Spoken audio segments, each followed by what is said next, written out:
Zach Parise wins the Bob Nystrom Award, but will he be an Islander in 2023-2024? The Islanders are still waiting for Alex DeBrincat, but I'll tell you also why I feel this offseason may be a little different than recent ones. We've got all that and more on today's Locked On Islanders podcast. Your Locked On Islanders, your daily podcast on the New York Islanders. Part of the Locked On Podcast Network, your team every day.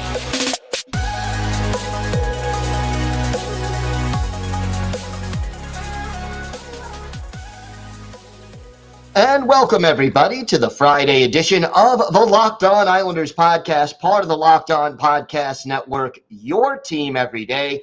I want to thank everyone who makes Locked On Islanders your first listen every day. Don't forget to subscribe on YouTube, wherever you get your podcasts, so you can get new episodes as soon as they drop. And we are now also available on SiriusXM on the SXM app. Just do a search for Locked On Islanders. Plenty to talk about on today's show, but first, if there's something Islanders related on your mind, if you have a question, a comment, maybe a topic you'd like us to discuss on a future episode, feel free to email us at lockedonislanders@gmail.com. And if you leave your first name and where you're from, we're happy to mention you on the show when we discuss whatever's on your mind. You can also follow the show on Twitter at Locked On Isles, and you can follow me, Gil Martin, on Twitter at Ice Wars, NYR-VSNYI. We will keep you up to date on all things Islanders throughout this offseason. Hirings, firings, trade rumors, free agency, you name it. If it's happening to the Islanders between now and the start of training camp, we'll have it for you during this important and busy offseason. Let's get started with the little piece of news that we had. Zach Parise announced as the winner of the 2023 Bob Nystrom Award. And I do recall, everydayers, you'll remember that when the voting came up, I did say I think Parise deserves this award. And I still do believe it. It is his second consecutive Bob Nystrom Award. And look, the award is for the player who best exemplifies leadership, hustle, and dedication. And I think if you're going to put those three adjectives next to any Islanders player this past season, it would have to be Zach Parise. 38 years old, 21 goals, 13 assists, basically playing mostly third-line minutes with some second power play unit time as well. Never stopped hustling, never stopped doing things the right way, led by example on and off the ice. Third on the team in goals, despite that role not being, part of the top six. And just absolutely a deserving award for Zach Parise. Now, Parise winning it in back-to-back years, first player to do that since Casey Cizikas did it in 2018 and 2019. Matt Martin actually had a 5-year streak between 2012 and 2016. That remains the longest consecutive streak. But look, realistically, I think Zach Parise deserves this award. In light of the signing of Julien Gauthier yesterday, I think we are really looking at the fact that Lou Lamoriello is at least strongly suspecting that Zach Parise may not be back. And whether he is or he isn't does matter. And there's a couple of ways of looking at it. Number one, look, Parise played for the league minimum and was your third highest goal scorer on the team. And I think that is simultaneously speaks highly of Parise, but also tells you how the Islanders need to add more goal scoring to the lineup. To me, you look back at Getaway Day, which was May 1st And Zach Parise said, I'm either retiring or I'm going to come back and play for the Islanders. He doesn't have a contract. He is officially, as of right now, still an unrestricted free agent. But assuming nothing changed between May 1st and now, I think it really is going to be the Islanders or retirement. And I think the Islanders are still a better team with Zach Parise on the roster.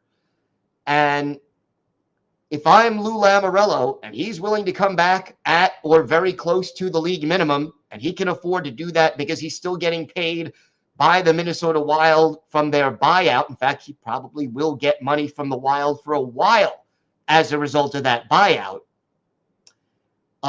It really does make sense for the Islanders to bring him back. And even if it's just he will contribute, he can kill penalties, he can play on your second power play unit, he's a good checker, he'll put some pucks in the net, even if you don't expect him to match the 21 goals that he had a year ago. And when you're dealing with younger players, when you're dealing with Oliver Wahlstrom, when you're dealing with Simon Holmstrom, Hudson Fasching, regardless of, even in training camp, where Matthew Maggio, certainly, or William Dufour, those guys, just by being in the locker room and on a team with Zach Parise, if they're smart, they will learn from having Parise on the team. And I guess the thing that didn't bother me, but concerned me as a result of the signing the other day was that it may indicate that Zach Parise is leaning toward retirement.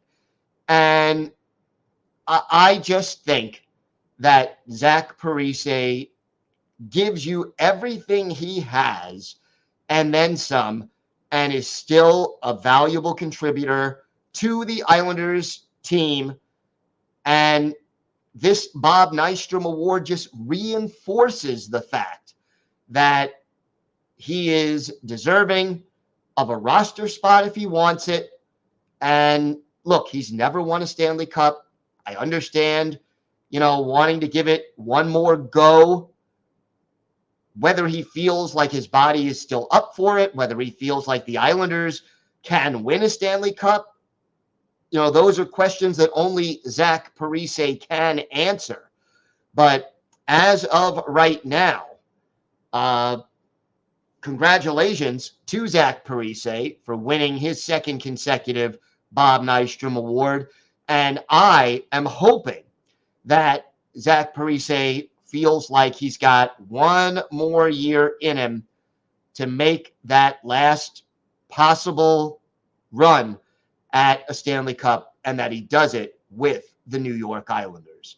We have got a lot more to get to on today's show. We'll talk a little more about the Alex DeBrincat situation, still in limbo as of the time of this podcast. And we'll break that down. We'll answer one of your emails regarding the DeBrincat situation. We've got all that and more coming up on today's Locked On Islanders podcast. Today's episode is brought to you by FanDuel. Take your first swing at betting on Major League Baseball on FanDuel and get 10 times your first bet amount in bonus bets up to $200. That's right, just bet $20 and you'll land $200 in bonus bets, win or lose. That's $200 you can spend on betting anything from the money line to the over-under, or who you think is going to hit the first home run. Met fan, Yankee fan of any team, check out all the different ways you can bet on Major League Baseball on FanDuel. And it's all on an app that's safe, secure, and super easy to use. And when you win, you can get paid instantly. There's no better place to bet on Major League Baseball than FanDuel, America's #1 sportsbook. So sign up today. Visit FanDuel.com/lockedon to get up to $200 in bonus bets. That's FanDuel.com/LockedOn. FanDuel, official partner of Major League Baseball. So Alex DeBrincat, boy, this is like waiting for Godot. We are still waiting for Alex DeBrincat. And let's hope that we hear something soon. Before we get to that, though, another piece of Islanders news announced yesterday, Andy Andreoff, basically placed on unconditional waivers by the Islanders for the purpose of terminating his contract. Andreoff, 37 goals last year in Bridgeport in 69 games. That won him the Willie Marshall Award as the AHL's leading goal scorer. 13 of those 37 goals coming with the man advantage. And basically, he will no longer be a part of the Islanders organization. Now, that is one loose end we can tie in to the 3 signings of a day ago.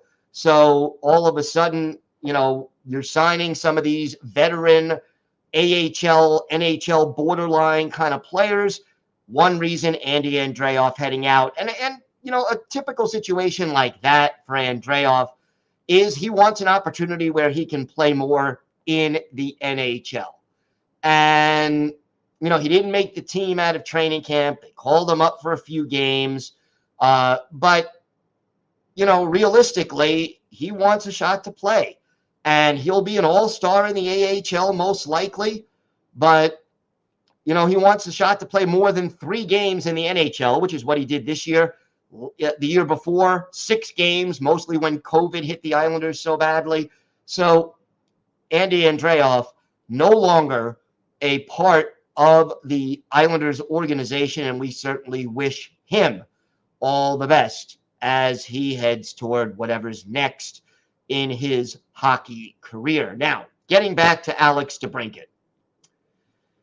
Again, it's supposedly down to 2 teams right now. And those 2 teams are the New York Islanders and the Detroit Red Wings. And, from what I've heard, the Red Wings have got to be considered the favorites because, well, first of all, the Red Wings have more things that Ottawa would be interested in when you look at prospects, draft picks, lower priced players who they could squeeze in under the cap. All of that favors Detroit. And then please remember, DeBrincat is a native of Farmington Hills, Michigan. Wouldn't it make sense for him to want to go home? That being said, the old expression is that money talks. And while players will very often say, oh, it's not about the money, usually, to at least a strong degree, it's about the money. And that's not meant to insult players. Look, if you're a hockey player, your career is only going to be so long.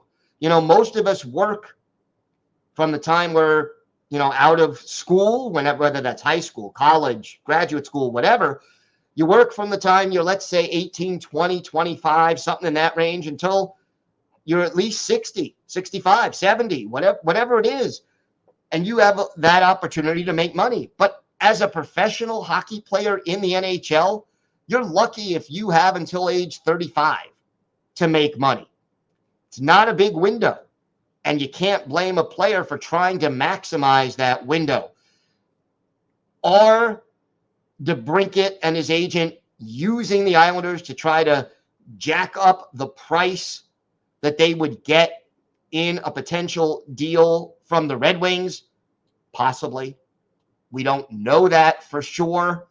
But again, realistically, I think that the Islanders are in on DeBrincat. We still don't know whether or not they will get DeBrincat. And there are alternatives out there. Vladimir Tarasenko, still available. And the rumor is, among other rumors that we've heard, the Ottawa Senators are going to swoop in, maybe, and as soon as they are able to trade DeBrincat, they'll go grab Tarasenko. Possible, but not a done deal. And Tarasenko changed agents and, again, remains available. He would certainly be cheaper and easier to fit under the cap than Alex DeBrincat, but he's not as young and, not as skilled at this point in his career, and he has more injury issues, certainly, than DeBrincat. But all of this sort of adds up to, the question of what, if anything, will the Islanders be able to pull off? And here we have an email. This is from our friend Pedro from Portugal, friend of the show. We've heard from Pedro before, and thank you, Pedro, for this email. He writes, "Hi, Gil. Regarding Alex DeBrincat, I think we both agree he would be a great addition for the team. If you could see that trade happening, what would the Sens get in return? I see something like DeBrincat for a first-round pick, a second-round pick, and maybe a prospect. And if so, I heard he's looking for a contract north of $8.5 million, which for me right now is a bit too much. 8 years for $7.5 million would be just fine. By the way, at this moment that I'm writing, Tarasenko is still a free agent. Just give him 4 years at $5.5 million.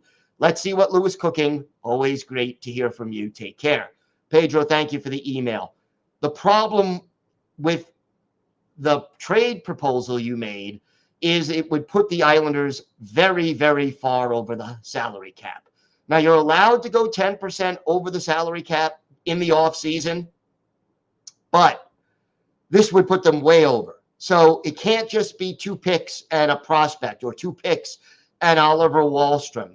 There's got to be a player with a certain amount of salary heading back the other way, or as part of another deal that you make before this deal to free up the cap space.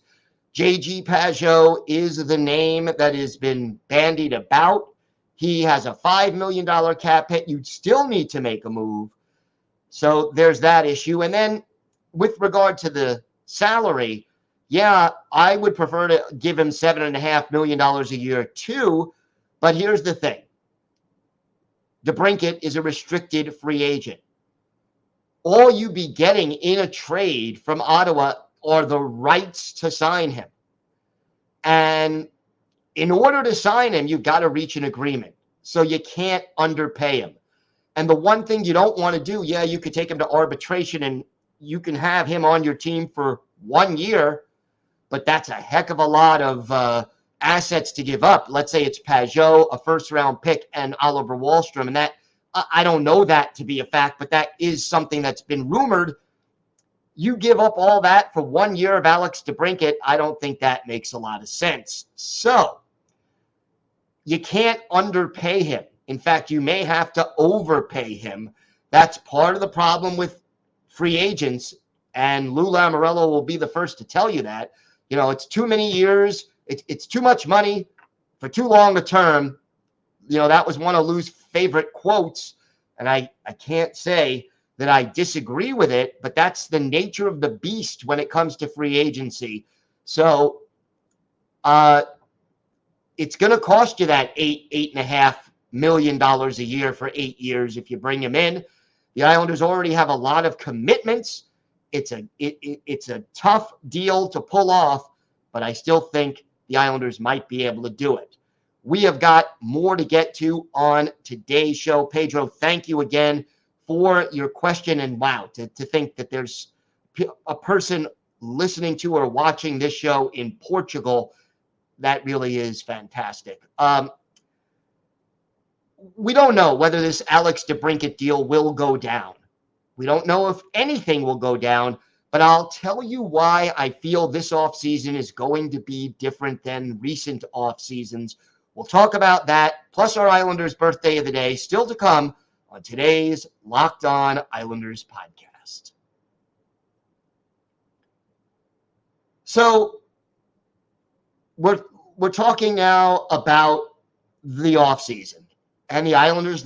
Last year last summer we were talking about Nazem Kadri and Johnny Gaudreau, and the Islanders were in, and they were talking, and Lou Lamoriello, oh, we wanted to make our team better, but we just couldn't close. Okay, we've heard that year after year, and as Islander fans playing or rooting for a team that has never in its history signed an elite unrestricted free agent to a long-term deal, it's getting tiresome. And the thing about this team, a lot of people complain and they say, yeah, this team, they're older, and I'm on that list. They're older. They're good, but not great. They're a fringe playoff team, and we want them to get better. This offseason just feels a little different based on the way Lou Lamoriello has been behaving. And you remember last year, Islanders signed some of their restricted free agents. The deals were agreed to early in the offseason. They didn't get announced until September 1st. This year, deals are happening. And Lou signs his own 4 players on July 1st. Sorokin, Varlamov, Engvall, Mayfield, all of them signing the first day of free agency. Then he goes out and makes the Gauthier deal earlier this week after the July 4th holiday. When you break it down, something is going on with this team. And, Lou usually keeps things very close to the vest. And he said, we still want that puck-moving defenseman. We still want that goal-scoring winger. I just get the feeling, based on the little moves, the timing, the announcements, that even if nothing big happens, something is going to happen. It may not be a DeBrincat. It may not be a 40-goal scorer who the Islanders are going to add to this lineup. That may not be possible. There aren't a lot of them out there, for crying out loud. But whether it's a DeBrincat or a Tarasenko or some other player who could help this team, maybe if you end up trading away J.G. Pajot and you need to try to replace him, do you bring in a Jonathan Taves if he's available and willing to play for you? There are players out there who could still help this team. And whether it's via trade, which I think is the more realistic way, or whether it is by free agency, which they can only make if they trade away another player first. I mean, I, for one, would love to see this team make a trade, even if they can't bring DeBrincat in. What if you trade one of the centers that you have, or one of the overpaid wings that you have, for a prospect and a pick, and then go out and make another trade where either you flip that prospect or pick, or you trade another veteran to bring in a goal-scoring winger or a puck-moving defenseman. There are a lot of ways to get this done. And it just seems to me that as much as Lou Lamoriello said, hey, I want to keep all of our guys, and then turned around and did that, he also said he wants to try to get that goal-scoring winger and that puck-moving defenseman. And the way he's going about it, making his signings up front and announcing them so that he knows what the cap situation is, so there's no danger of losing these players, so he knows what he's working with. I just get a hunch, based on his behavior, that this is the year something happens that will attempt to improve this team. I hope it continues to fit the parameters we've laid out. Younger, faster, more skilled. I hope that these players, they don't have to be DeBrincats. They don't have to be superstars who make a lot of money and stay for 8 years. But make this team better. Bring me in a 25 or 30 goal scorer on the cheap. Bring me in a second or third pair puck-moving defenseman who can help this team clear the zone and transition to offense. You know, little things can mean a lot in the game of hockey over 82 games. I get the feeling Lou does something before training camp starts. I hope I'm right. I'm not holding my breath, but it just feels a little different this year, and we'll see whether or not that is indeed the case. Time now for our Islanders' birthday of the day, and Saturday would have been the 73rd birthday of former Islanders forward Doug Rombaugh. Now, unfortunately, Rombaugh passed away in 2015 at the age of 64, but he was a player on the Islanders in their second and third year, parts of 2 seasons. He was originally drafted by the Sabres in the 8th round in 1970, native of Fergus, Ontario, 6'3", 200. He had good size for a hockey player back in the early to mid-70s. Made his NHL debut with the Sabres in 72-73. Came to the Islanders in 73-74, played 12 games, 3 goals and an assist. 74-75, 28 games, 5 goals, 11 points. And he was actually a +1 in 73-74 and a +6 in 74-75. Granted, limited sample size, but not easy to do. He was traded in 1974-75 to the Minnesota North Stars. 2 deals the Islanders made just a few days apart that got them Drew Drouin and J.P. Parise. So Rombaugh, part of that deal, played for the North Stars for a couple of years, finished his career in the minors, only played 150 career NHL games, 24 goals, 51 points, and 80 penalty minutes. His best game with the Isles, it's not too tough to figure this one out. March 24th, 1974, at the old Omni in Atlanta, the Islanders and their expansion cousins, the Atlanta Flames, going at it. Jerry Desjardins, the goalie for the Islanders, Phil Muir in net for Atlanta. And in this game, Doug Rombaugh, 2 goals and an assist. He was a +1.